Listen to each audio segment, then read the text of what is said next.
Hello and welcome to the Virginia Insider Podcast, where we talk to the people who make our region stand out from the rest of the world.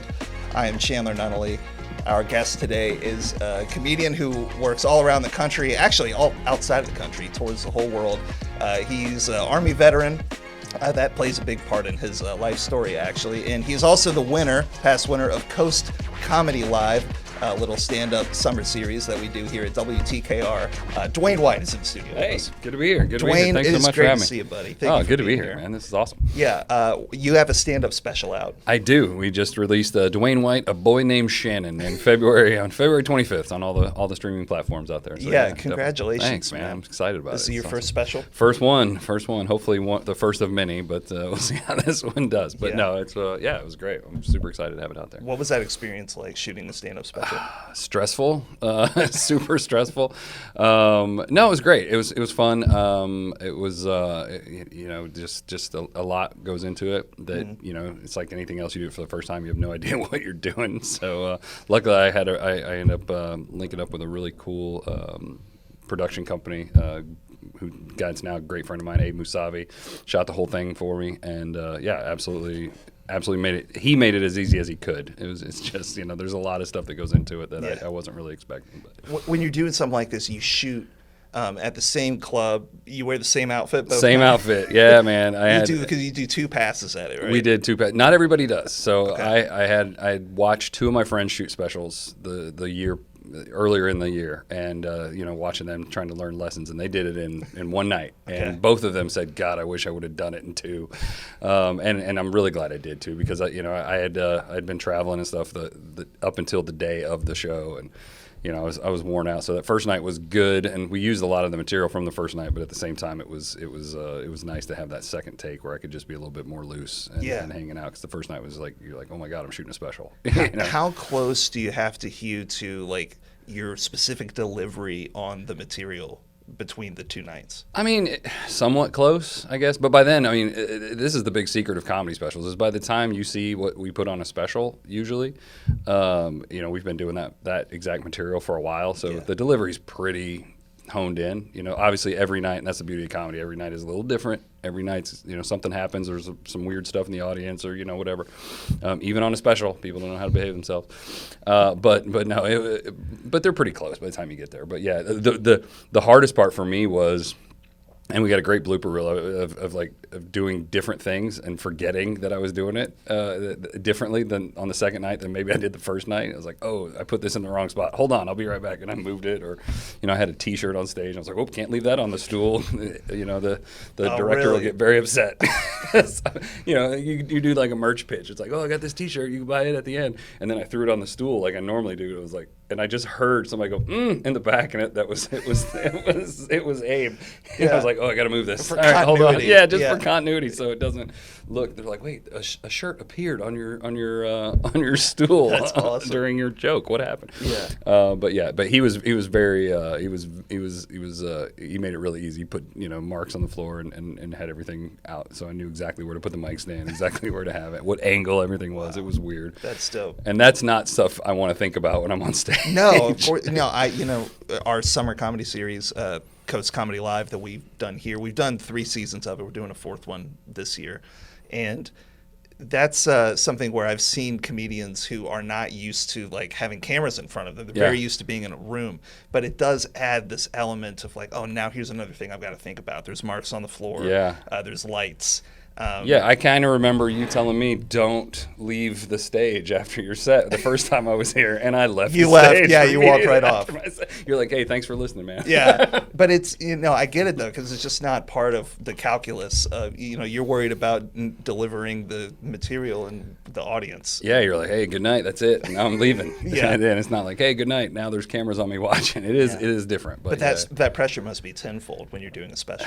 Yeah, it was, for sure. Luckily, I was, like I said, I learned a lot of lessons from watching my friends do it. So I was like, I made sure I could stay away from most folks, because that was what I saw them they were out there talking to people beforehand, and everybody was coming up, and that added some pressure and some stress, and everybody wants to chat. So I just kind of stayed away from everybody until the show was over, and it was great, and a lot of family and friends there, so it was cool. It was a good experience. You shot it at a room up in Pennsylvania? Yeah, Hanover, Pennsylvania, Church of Satire Comedy Club. Love it. It's such a cool little club. It's like I said, family run, family owned. It's super fun.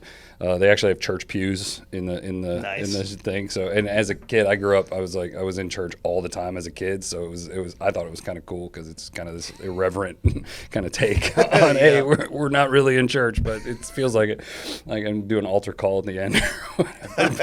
but no, man, it's just a fun spot, and it was cool. I was hopefully bring some attention to them too, so they can get more people to come out to that club because it's a great spot in kind of in the middle of nowhere out by Gettysburg. So it's that's really cool. Really fun spot.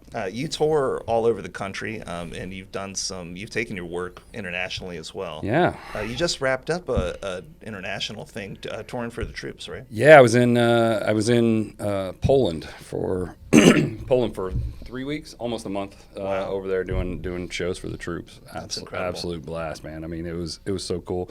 It was very weird because now they all look like they're about 15 years old to me. And I'm like, did I look this young? And that's all we could talk about. Was how young are these guys? Yeah, 17-year-old Dewayne White may have looked like that. But man, it was so much fun. And so we did that for like 3. It's just 4 comics. It was the perfect thing. It was 4 comics traveling in a van all over the country, just laughing, and I mean every day, just busting up till my sides hurt in the van, just cracking up, writing jokes, talking, and just a great group of people. And I'm lucky enough. I just found out recently I'm going back over this November to Eastern Europe and stuff like that again. So it'll be same crew actually too. So we're super excited about this. Yeah, I know we're doing like the Baltics and going back to Poland for a couple shows too. So I'm super excited. Congrats, about that, man. That's dope.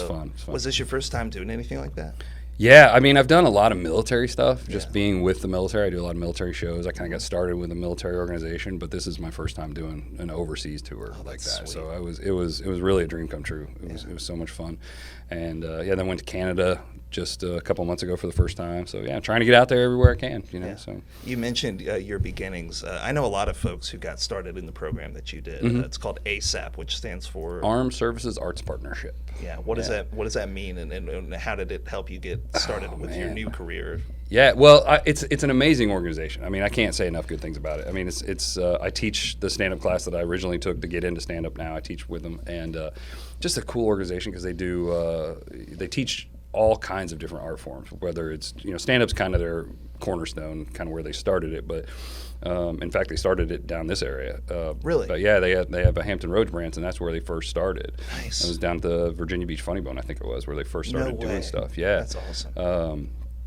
And so they teach storytelling and acting and writing and all this other stuff, right? And it's all free for vets and family members, so it's a great thing. And it's not 90% of people, 99% of people probably don't do it like I did and go, hey, I want to quit my job and start this, which is probably good, in reality, because most people don't need to. But it's cool because it just creates this community with veterans, and what I've seen in the stand-up class especially is it's a scary thing, right? So stand-up's scary, but it's kind of it creates that camaraderie that going through a scary thing does create for people. So you see people just become really good friends and stay close after the class, even if they never do stand-up again.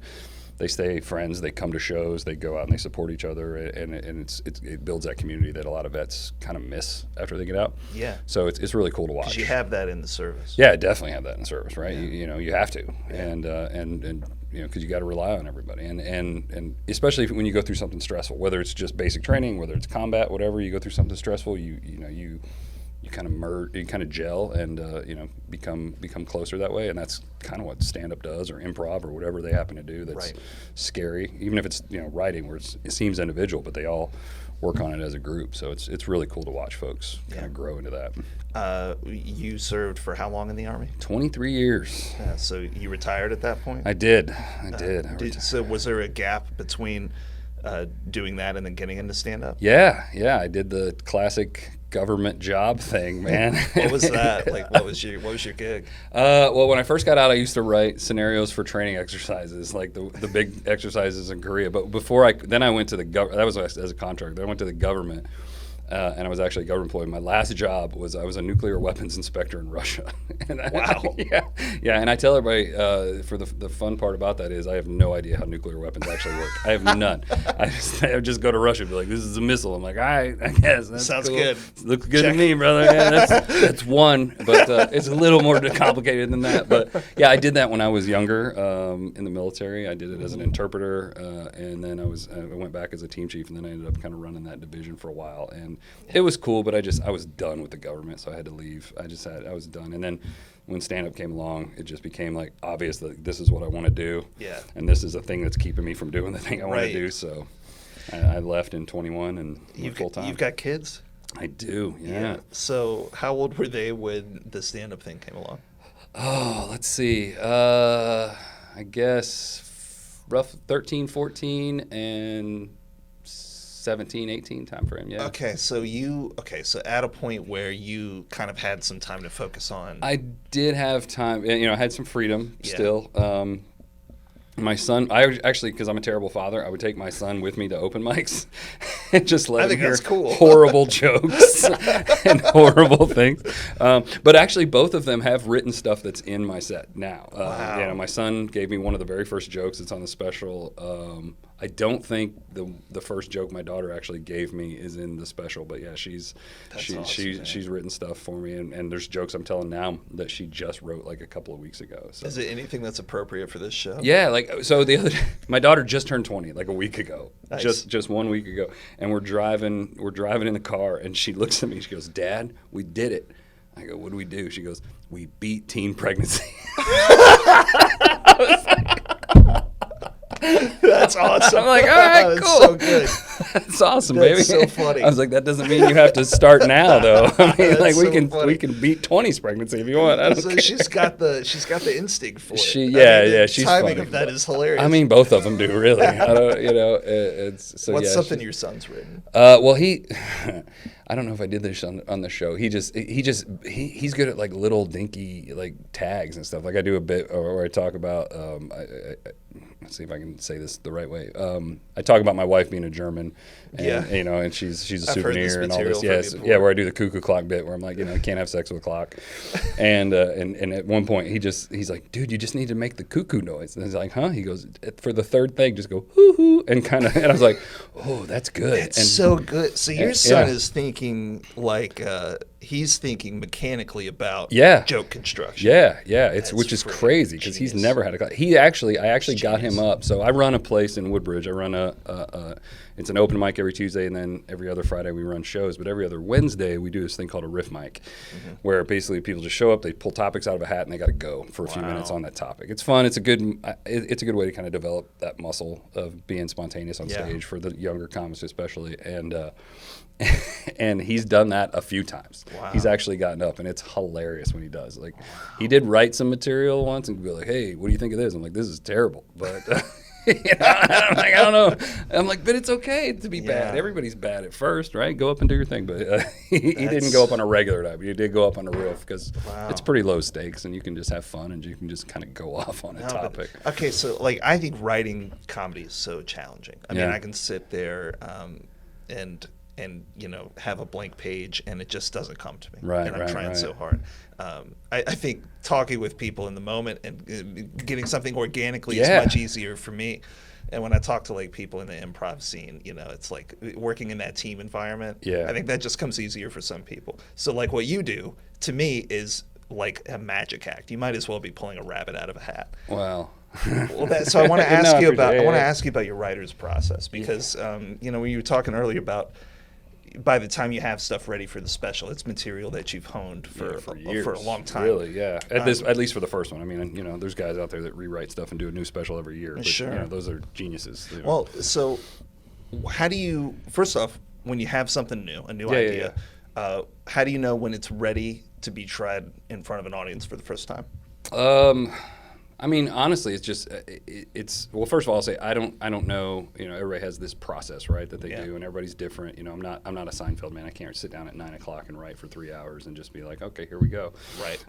To me, that just seems too much like working for the government. So it's not as rigid as it's that. not that rigid. Yeah. I try to write something every day. Just thinking the idea of that quantity will produce some kind of quality eventually. Do you write by hand, or do you sit on a laptop? I have to do it on a laptop. So what I'll do, it's kind of weird. Like I'll have an idea, and I throw it in my phone. In a notes app, I'll throw it in my phone, and then in the morning I'll pull up and go, oh, that was funny. Let me type that. I learned that I can't write by hand, which I wish I could, but my mind works faster than my hand can go. So I'll get half a line out, and already in my brain I'll be 3 lines ahead, and I got to catch up. So I can actually type about the same speed as my mind works, I think. And not to say that I think real fast. I guess I no, type but fast. Sometimes by the time you write by hand, the idea's like, gone. And then I'm like, oh, did I spell that right? Did I do that? So I just kind of throw up on the page a little bit, and then hopefully go back and edit it, and then I go, oh, okay, this is a good spot for an act out. Maybe this is a good spot for this rule of 3 or an exaggeration or something like that. Do you get like a concept first, or is it like the third beat comes to you, or do you think more anecdotally? I think anecdotally mostly. Yeah. Or if somebody just says something. I mean, that's the thing. If you're thinking about writing all the time, which as comics most of us are, you'll hear somebody could walk by and say something in passing. You're like, that's the piece I'm missing in that joke. I've had that happen probably a dozen times, where it's like somebody will just say something. Maybe it's not even related to what I'm talking about. But they'll say it, and I'll go, oh my God, that's the perfect line for the thing I'm trying to finish. Or, oh, that's where that joke was supposed to go, and I've been trying to take it down a different path. And so, it kind of happens. I think if you're paying attention, the universe or whatever will give it to you. But yeah, you asked when do I take it on stage. I'm lucky to have my room that I can always just kind of go and throw junk out that I'm trying and go, okay, that's got legs. Let's go back and work on it a little bit more, and then take it to a place where everybody doesn't know me. Yeah. Because having your own room is it's not exactly the greatest feedback in the world, because everybody's gonna laugh because they're like, oh, he's the guy that books this room. Won't it be nice? It's a warm crowd. Like, no. But taking it somewhere where nobody knows you and then going, oh, this did not work at all. So this is great. Do you do that as a challenge for yourself? Yeah, I do. I mean, I think I just do it I just want honest feedback. Yeah. And, you can only, they're pretty good. But, I mean, if you're running the place and everybody knows you run the place, they're a little more forgiving. Sure. So I want honest feedback, so I know if the joke's actually good somewhere else, rather than just my spot. When you make a tweak to something, maybe you try an act out, or you do like the cuckoo bit at the end, right? And if it doesn't work, do you make an adjustment and try the same concept but differently? I mean, how many iterations can something go through? Man, I don't know. I mean, unlimited, really. I mean, gosh, there's stuff that I've been doing for years, and it makes me mad. Like I kind of mentioned on the show today, was, I did some jokes on the special, and then I tweak something, and I'm like, oh, it's so much better now. Like, oh my God, I wish I would have known this bit before the special. Yeah. Or you write an extension to it, and you're like, oh, that's so funny, but do I have to tell the other part of the joke? So yeah, I mean, as far as how many iterations, I don't know. I mean, I kind of go by feeling. If it feels like it's got some potential, cool. Or it just if it gets a reaction. I mean, that's the thing about this art form, is you can't.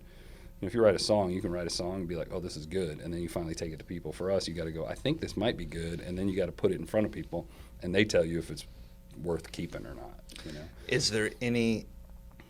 Yeah, I mean, that's the only way to know if it's good or not, right? So you got to get in front of people. Yeah, you have to, because otherwise, I've written, and every comic has done, every one of us has written stuff. You're like, this is so hilarious, this is golden. And then you get out there and it's like crickets. You're like, never mind, I will throw this away, or at least put it on the compost pile for later. How do you get back your confidence after having a show where you just bomb?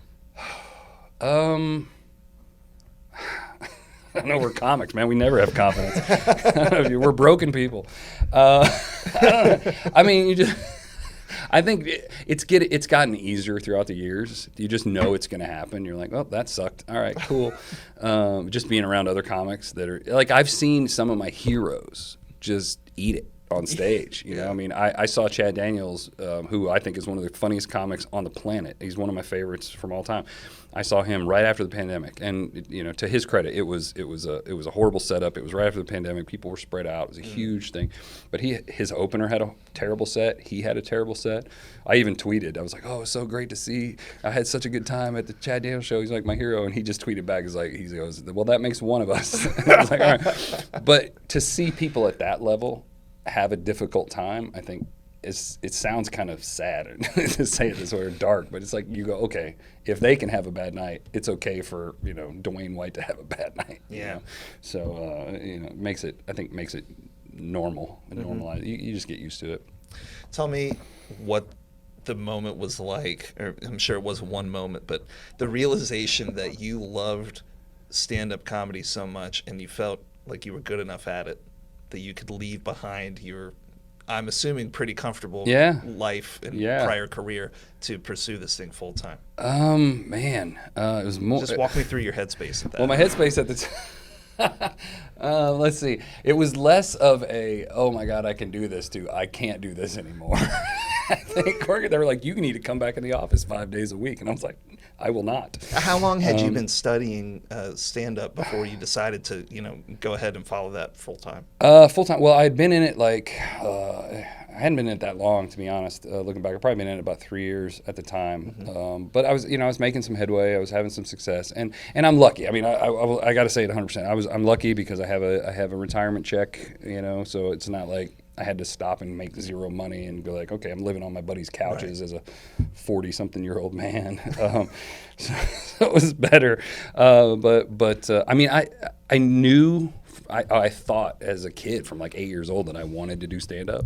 So to finally be doing it, it was just like, it was more of I have to keep doing this. You know, a million people have said this, but the last person I remember hearing it was Taylor Tomlinson. She said, if you can do anything but this, do it, right? And for me, I was like, I can't do anything else. I have to. It's just like, it's a passion that I have to follow. And you know, so it just kind of made me just go, man, okay, it's time to, let's give this a shot. And we had a very long conversation with my wife, and she was actually kind of the one that kind of pushed me over the edge because she knew I was miserable. I mean, I hate to say it, like I was miserable, and it's not like it was a bad job. Like people would kill to have the job I had. It was fun. It was great. The people were awesome. I just wasn't happy in it, you know. And I was like, I think it's time. And she goes, well, what's the financial situation? I go, I think we can do a year, and then. She goes, all right, let's give it a shot. I'm like, okay, here we go. And the rest is history. So you committed to a year? Yeah, we committed. We're going to do it for a year, and then we'll see what happens. And then, you know, think some things worked out. You know. How long before you started booking gigs regularly? I mean, that's the thing. I was already booking gigs, right? So, I mean, I was booking gigs. So I was like, okay, I think we can do this. I didn't think it would, you know, pay off like a bunch of money, but I was like, I think we can make this work. And that's the thing with comedy. I mean, you're working for chicken fingers, and then all of a sudden you're working for, you know, some decent pay. I still do free shows all the time. I still get paid in fried food sometimes. But yeah, I mean, I don't know. It's yeah. I mean, I was already getting some gigs. Just now it's better because I can throw 100% of the effort into it. You know, before it was kind of like this side thing, and now every week I can send out my stuff to people creatively, and I guess on like a mental health, like emotional level, in terms of you feeling fulfilled. Yeah. What is that like now that you're just able to devote all that you have into this art form? So much better, man. I mean, honestly, and you know, and that's kind of how I started really getting deep into this. Was I was miserable, and I had conversations. This is becoming a very sad podcast. I tell jokes for a living. No, I was miserable in this job, and it was funny because I was having conversations with my son. He was getting ready to be a high school senior. I think he was a junior when I first started. And we were having all these conversations, and I said, man, I like, he knew how much I hated going to work every day. I was just like, oh, this is so, I don't want to do this. I'm draining. Yeah, just corporate junk, you know, whatever. And, you know, worrying about all kinds of stuff. And we were having these conversations like, dude, follow your dreams, do what you want to do your thing. and I told him, I don't know why, I just went like, I wanted to try stand up, and I never got a chance to do it, and I'm mad at myself because I never tried. Is it too late? All this, and like literally a week later, I walked into this coffee shop in DC, and there was a flyer that said, "Are you a military veteran? Have you ever thought of trying stand up comedy?" I was like, what is happening right now? This is insane. And it was like the old Ron White bit. Are you naked on a folding chair eating Cheetos? And I'm like, yes, sir, I am. It was insane. So I was like, oh, I got to try this. I'd be a hypocrite if I didn't try it. Yeah. And then I tried it, and I was like, okay, this is cool. And look at you now. Look at me now. I'm got your first stand-up special. My first stand-up special out there. That's incredible, doing my dude. thing. But yeah, I thought it was good. I was very happy to have the kids see that. Yeah. At first, everybody, I will say this, everyone in my house at some point has said, oh, you care about comedy. Like in the early days, they were like, because they thought it was just another hobby that Dad's doing, like playing golf or whatever, Yeah. And then they went, okay, and so they're like, dude, you're never here. You're always out doing stuff. You're always thinking. And then when they went, okay, he's pretty good at it, and I think he can make a career out of it. I think he's serious about it, so I guess we'll back off. So, everybody had to kind of go through that whole process on their own in our house as well. So, but once you had that support, that must have meant so much to you. It did. Yeah, it was great. It was absolutely great. To know, they've both told me on several occasions, like, Dad, I'm really proud of you. It's cool to watch you kind of following your dreams now. It's almost reversed, right? It's like, maybe I'm just making them codependent as can be, but it's almost like they're the parent. Like, I'm proud of what you're doing. I'm proud of you too. Now get your grades up, or whatever. But, so hopefully, I hope to motivate them in that sense to just do what they want to do and have, life's too short to just be miserable. And absolutely, that's what I tell them all the time. It's just, you got to have fun. You got to do something. You should enjoy what you're doing. Yeah. There's too many people out there that aren't. And I'm lucky to be where I'm at now. It seems like, for a lot of stand-up comics, you've achieved a lot of things on the list. You've got a special now. Mm-hmm. You've got your own room. You've left the country to work. The country in general. That's a good. And you work like all over the U.S. With you take your material everywhere. You're meeting new people all the time. What is next on the set of goals? What do you look to achieve in the future? I think the big thing now, obviously I want to do another special. I want to do a bigger and better special in a couple of years is the main thing. But really just getting into bigger and better clubs. My overall goal, and I tell people every time I talk, is I want to be a club headliner. That's what I want to do, right? And I headline smaller clubs, and I feature in some of the bigger ones now, but that's my goal, is to be like a club headliner around the country. So that's where I'm working at now. I do a lot of stuff with the Funny Bones around the country as a feature, doing stuff out and trying to expand into LA and a little bit in New York here and there. But so just trying to take this thing on the road and do bigger and better things. I like to ask my guests on this podcast, and you're a great example of this, for people who want to break into the industry that you work in. Mm-hmm. And don't feel like it's possible for them. Yeah. For comedy, I think there's so many people who might feel that they're good at it, but that it's just not realistic or feasible. Yeah. Words of wisdom, words of encouragement. Do you have anything to offer? I'll tell you the same thing a guy told me. I met a cruise right before all this stuff went down with my son. I met a cruise comic, Happy Cole. He's out of Florida. I met him on a cruise. He was the comedian on the cruise. He's a hilarious dude. Oh my gosh, amazing comic. And I was asking him, I was like, dude, how do I get into it? Like, I've always wanted to try it. How do I start? And we've all had this conversation with a million people, right? And it's basically the same answer. Like, just go do it. That's the weirdest thing is like, you don't know how to start. You think there's some form. It's just find an open mic, start going to an open mic near you, and tell some jokes, and get in. And the other thing is, man, this business is networking. Yeah, it's 90% network. You obviously you got to be funny. That's a kind of a baseline. But just people. Just being able to talk to people, being able to hang out with people, being able to be a normal human being, and people go, oh, okay, this dude's cool, or I see them around all the time. I see them out there working. Just being out and about and Yeah. meeting people. But the main thing is just get out and do an open mic. Yes, you're going to suck.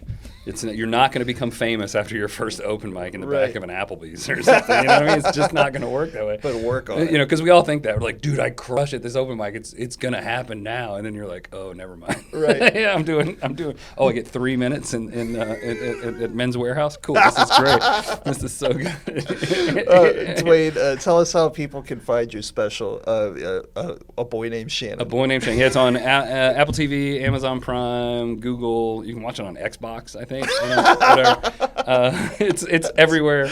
And then on the audio side is on Spotify, Apple Music, all that stuff too. So yeah, and you can find me at White Dewayne Comedy, DEW. That's where everybody screws up. White Dewayne Comedy on Instagram, and Dewayne White Comedy on .com for the website. And You're the they'll man. take you everywhere, man. Dwayne, every time I talk with you, I learn something new about you, man. You're a fascinating guy. Thank you so much Thanks, for brother. this chat today. Oh, and this was a blast. all Thanks your for having me, insights man. into the industry. It's been great. Thanks, brother. Absolutely. Hey, if you want more of me, I don't know why you would, but if you do, Coast Live weekdays at 9 a.m. on WTKR, the next day at 10 a.m. on WGNT. WTKR.com is the website for more info. This podcast, Virginia Insider, is presented by WTKR and WGNT, Southeast Hampton Roads, Northeast North Carolina. For Virginia Insider, I am Chandler Nunnally. We'll see you here next time. Later.